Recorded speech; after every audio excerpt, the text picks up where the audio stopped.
У меня была очень хорошая учительница русского языка и литературы. На ее уроки я ходил прямо как будто входил в храм, входил в мир литературы, мир поэзии. И я очень любил писать сочинения. Стихи я писал так, скрываясь от других, для себя только.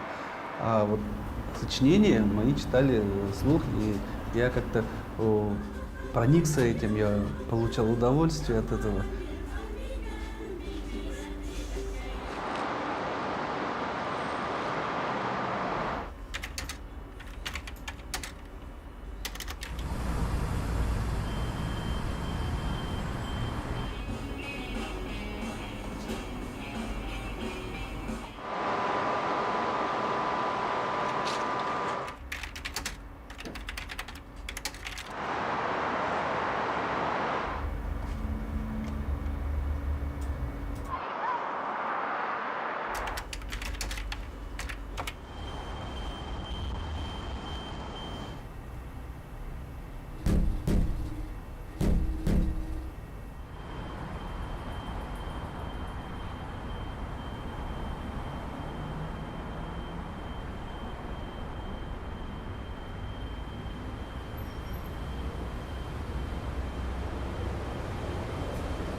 У нас детско-юношеский журнал.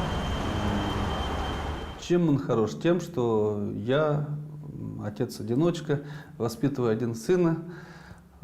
Через него я познаю школьный мир, не тот, который мы видим, не оболочку, я через психологию своего сына вижу внутренний мир.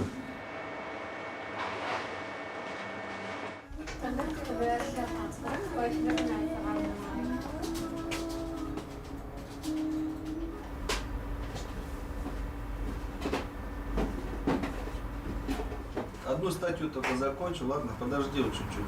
Потом, когда приеду, на велосипеде покатаемся мы с тобой, хорошо? Договорились?